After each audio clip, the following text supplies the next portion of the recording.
So I posted an interview just the other day with Michael Marino, who is a freshman student at Weber State University in Utah. And that interview was about the debate culture specifically within, colleges. And there's these circuits and these competitions, and Michael has some strong views about what the debate culture should be about and what it is about. And he also has some strong opinions about his professor. Now, Michael had posted late last week a video of audio of his professor espousing apparently some very trenchant, intersectional, possibly racist points of view. That particular oppression can be marked by your skin color, which is something you could probably not fathom by No. I'm in a debate space where everyone questions me on my skin color. I can definitely fathom. Okay, but you're not being questioned on having black skin color, so you can't just discount other people's experiences. Not every black person is questioned on that. There are plenty of people who are not racist, who are white people who do not do that.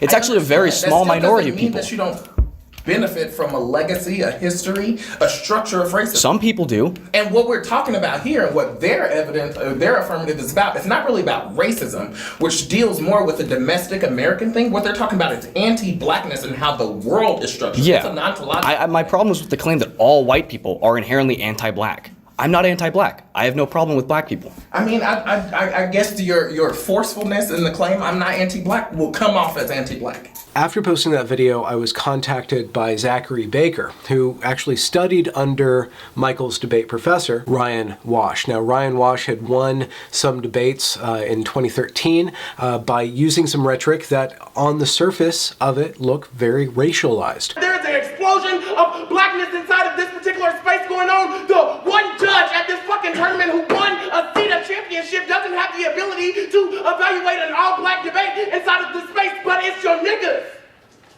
are the ones who hold you back, right?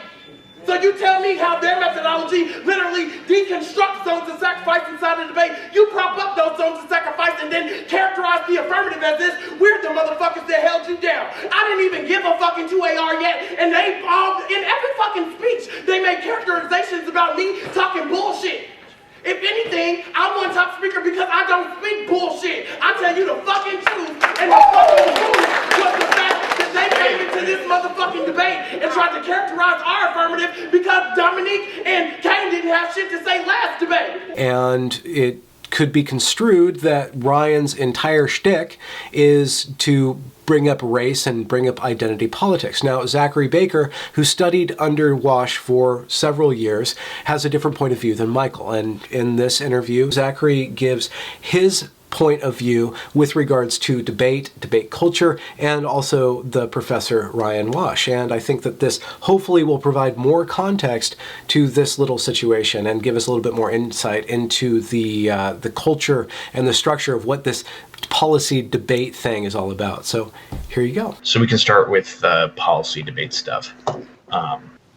So the way that the event works is you have one resolution about which every team is debating for the entirety of the year.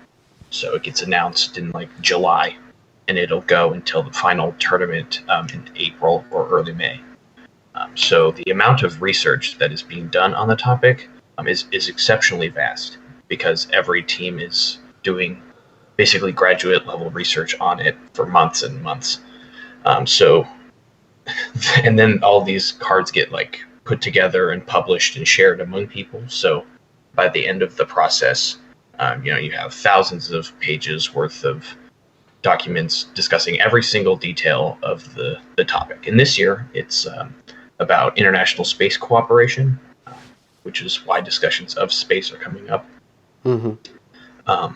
The thing that is most important to understand about policy debate in college is that it is hyper competitive.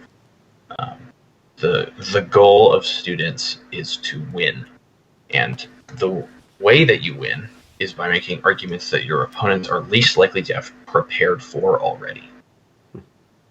Because since the activity thrives on having research prepared ahead of time, if you can have an argument that nobody is prepared to answer, you'll have a strategic advantage. So there's a race to what we call the margins of the literature. So at the beginning of the year, everyone is in the center where the easiest stuff to find is, but as creativity and strategic incentives continue to affect argument choice, you get further and further away from the center. So in college debate, it is not unusual for teams to be reading arguments that sound weird or have tangential relationships to the topic. And so a lot of the college debate argument is learning how to manage people who have gone too far. And there are arguments in debate designed to prevent people from winning on these arguments. Two in particular that I'll discuss are framework and theory. So framework is an argument that a negative team will read against an affirmative that they think has not sufficiently defended the government action implied by the resolution that people are supposed to be debating. So they'll offer all sorts of arguments for why it's necessary to be resolutional, that it has better educational benefits, that it trains people to be better activists, that it promotes legal education, right? There's a list of arguments that these teams will make. But affirmative teams will respond to them. They'll say that actually learning how to be a technocratic, bureaucrat sort of person who manipulates small laws in the government doesn't actually help produce the sort of structural changes that are necessary to solve big problems in the world. So, like, a good example of this would be, framework teams will read arguments from people like Cass Sunstein, who's a law professor at Harvard, who's like, the reason why we're having a lot of these problems is governmental inefficiencies, and you can clean those up and make the government more efficient. That'd be better. But then critics of Cass Sunstein would suggest that, actually, his approach is proven to fail. For example, something like the 2008 financial crisis. Bureaucrats are not well positioned to control large problems in society, and we need to reorient our relationship to those and take responsibility as citizens for how we approach those questions. And then that would justify a different approach to issues of racism or even issues of like economic inequality, those sorts of things. So keeping in mind that debate is hyper competitive, ultimately the team that wins is the team that has provided reasons for it. And you can have reasons one way or the other on even some of the most basic questions about the resolution, which is, do you even defend it when you're designated to be affirmative? So, like, I think that people who approach this question are like, the judges should have just said no and prevented the AF team from not being AF. Have kind of misunderstood the way that the game works, right? Debaters are given control over how the rules are implemented, and they have to justify any rule that they want to have enforced by the judge. And if their arguments for enforcing it are not as good as the AF team's arguments for not enforcing it, then the judge won't, even if that judge personally believes they should have done it. How do the judges judge what is good, what's not good? Is there? I assume that you've done some judging yourself. It seems like I have, yes. Typically, the things that I will look for when I'm judging a debate is you're looking for warrant explanation.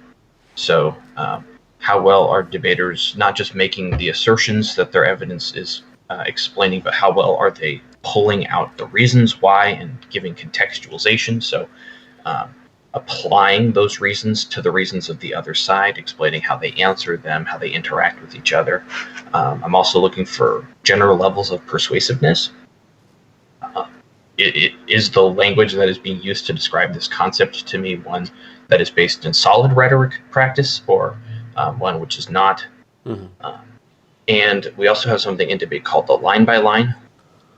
The idea is that anytime an opponent makes an argument, you're supposed to keep track of them. And if you don't answer a particular argument or idea, then it's what we call dropped. So having failed to respond to it in the context of the debate, it is presumptively true from that point forward. So if a particular idea has been dropped and it's an important argument, that kind of indicates that the opposing team wasn't strong enough at the debate scale of line by line to have fully resolved the opposing argument.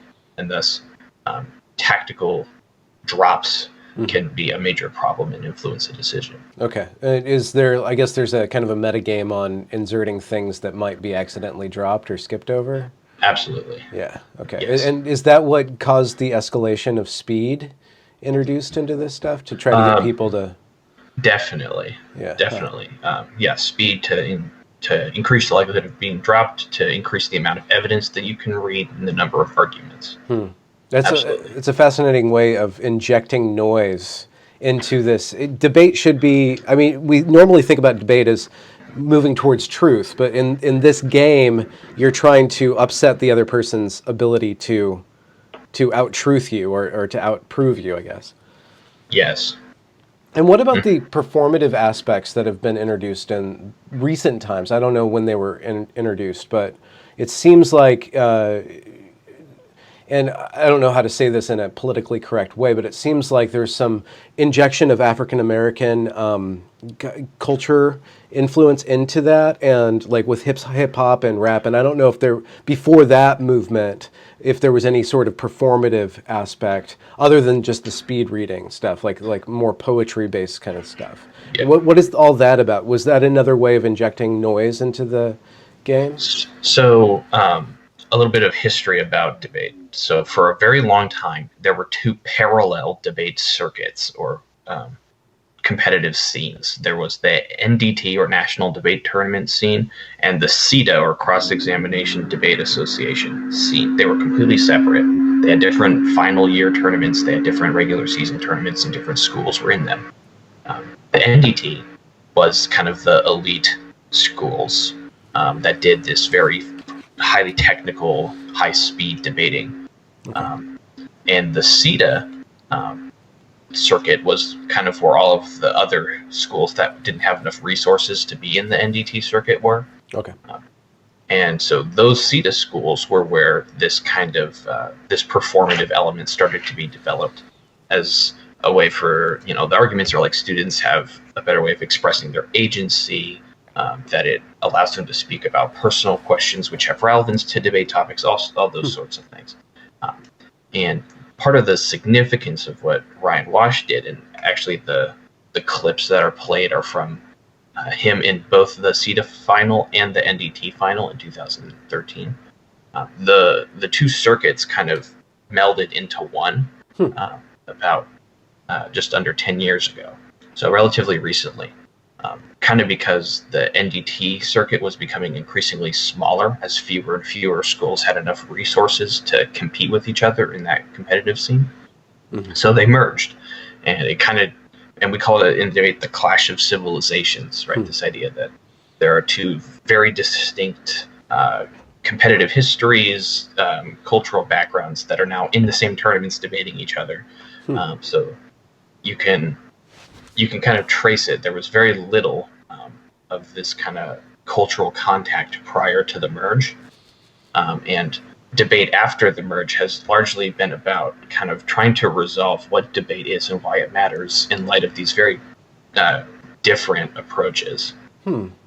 So in the debate, in the NDT final of 2013, where Ryan Wash ultimately wins, he's having a debate against a framework team, right? Northwestern University is there to debate as the negative, and they have all sorts of reasons why they should have been topical.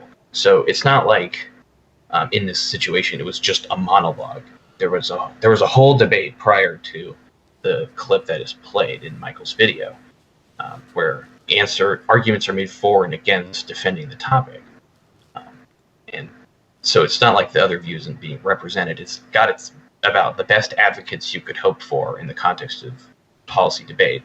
Right? This Northwestern team they're debating is exceptionally good.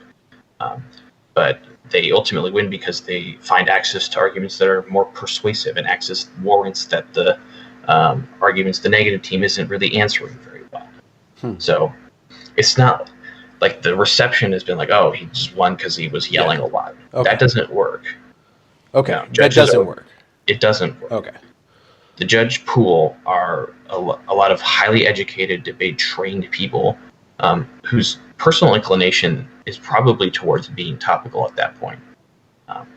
But they have to evaluate the arguments, and the arguments that are being made aren't wrong just because you dislike the manner of their presentation.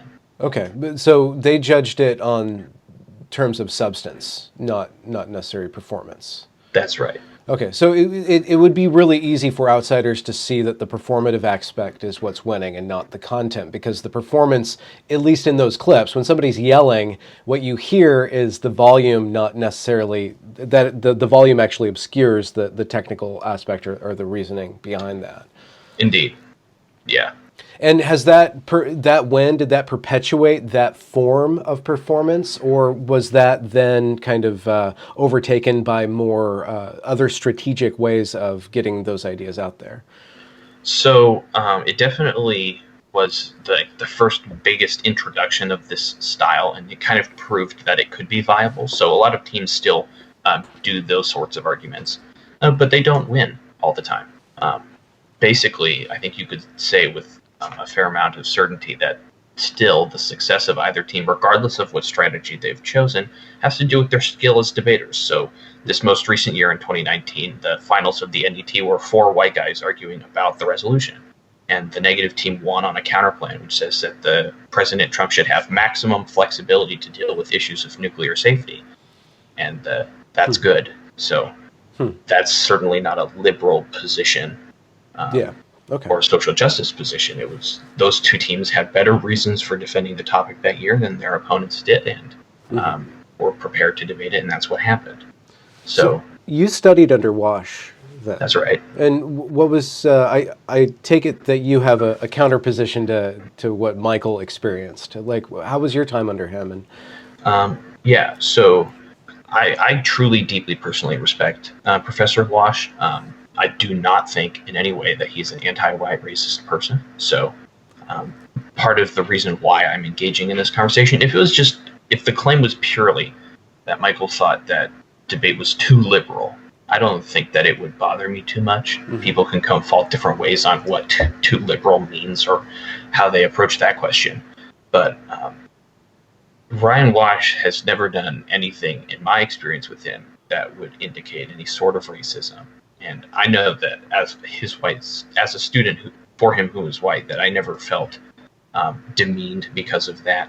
And in fact, that Ryan did everything in his power to increase the education I was getting from debate and the opportunities that I had. And not just because I was running SJW arguments. In fact, a lot of the arguments I chose to go for in debate were very much against kind of the progressive liberal position. So ironically, the clearest example that Michael gives in his video of an argument that Ryan would not have allowed him to run, the idea that whiteness and white privilege is fake and made up, is an argument that I went for multiple times under his supervision. The argument we'd make is that whiteness as a social structure isn't material, it's in your head, you made it up, and by bringing all of that baggage into debate, you're just reperforming your own oppression. It only has power if you give it power. We made that argument a lot, and Ryan helped us become the best advocates for that position. So he certainly does not let his personal attachments to particular ideas get in the way. He would help us read arguments which are arguably the exact opposite of that. And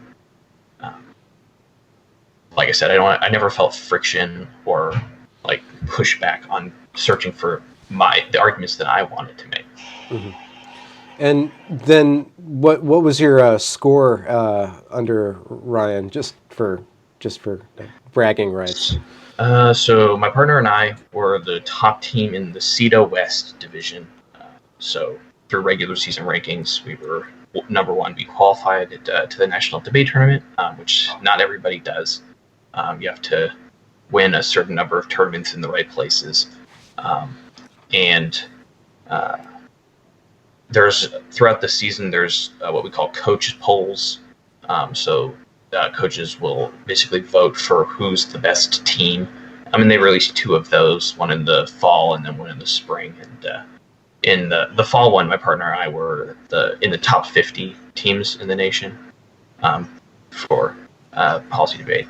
So I certainly was never the best of the best by any means, but absolutely in that conversation, we won 3 of our 8 rounds at the NDT against the best debaters currently doing the activity. So, well, since you've been in this sphere for so long, Michael also presented some pretty strong criticisms of policy debate. I want to know, like, how would you want it to be changed? Or what do you think the weaknesses are, or how do you think that you would change it if you could? And before, I guess, changing it, you could describe some problems that it has that you think needs to be fixed. Sure. So I would say, if I had to isolate like an issue with college debate, that it would have to be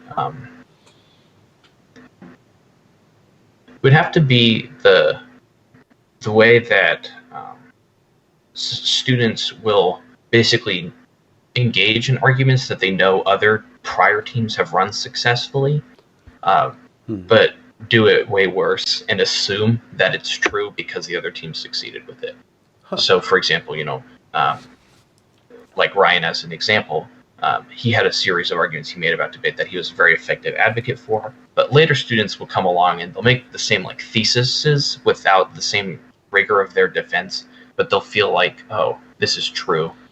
It was proved by this guy, so it must be right. And there's all sorts of versions of that. You can go back and basically take the evidence that other people have read and reread it yourself. And I think that so a lot of times debate students will use prior debaters as an excuse for not doing their own work on the positions. And so as I think about how I coach my teams, I want to avoid getting them to just regurgitate prior debate teams and to find their own way of expressing themselves, their own way of doing topic research that doesn't just stay locked inside prior ideas. Do you have you isolated like problems with coaching or judging, or like how are arguments evaluated and how could that be streamlined, or are there problems there that you would fix? Because I'm interested in the problem and the fix. Right. So there's a lot of things that like coaches and tournament organizers have to deal with. So anytime you go to a tournament, you fill out what are called judge prefs or preferences, which means you get a list of all of the judges who are set up to go, and you get to rank them based on how much you want them to evaluate you in the debates. And every judge has what's called a paradigm, which is a published explanation of their approach to judging debates that you can read.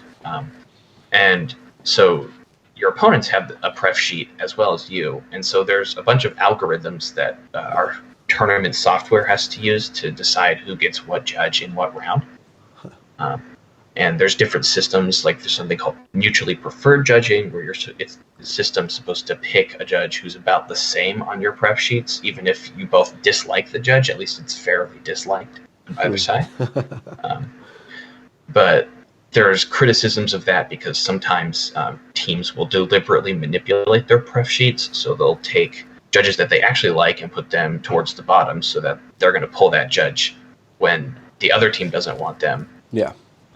And then have an advantage. Or that sometimes the effect of mutual preferred judging systems is that all of the so-called topical teams will just take all of the African American critics who might have more sympathies for race arguments and then just strike them, which means you get a certain number of strikes where you get to just eliminate them from judging you regardless of any reason. Yeah. Kind of like in jury selection, you can strike some jurors. You can strike some of your judges. So sometimes they just strike all of the black people, and then they don't have to get judged by them, which is, not great. No. Well, not optically, and probably, but that's the game, though. I mean, this is the fascinating thing about this culture, is that no matter what fix you throw into it, people are going to use it as game. Like, this is like a very Darwinian landscape where everybody, the point is not truth or any sort of objective ideal. It's to win. It's fitness. Yes. This is a pressured environment where fitness is the only thing that's defined, which is a winning state. Yes, I think that's true. And so, a lot of the defenses of debate aren't, we find the truth about the resolution, it's we get better skills for arguing against other people, and the content's kind of irrelevant. Yeah, yeah. And so You're a coach right now where you are? That's right. Yeah. And what are the ethics of teaching people how to manipulate systems? Or what are your thoughts on that? So I do genuinely believe that doing debate and being exposed to so many different ideas, so many different kinds of arguments, so much scholarship about those arguments is the most positive educational experience I've ever had, and that it is has transformative potential for the way that students approach education and taking responsibility for their own positions on issues. So I do truly believe that doing debate is one of the best things you could do.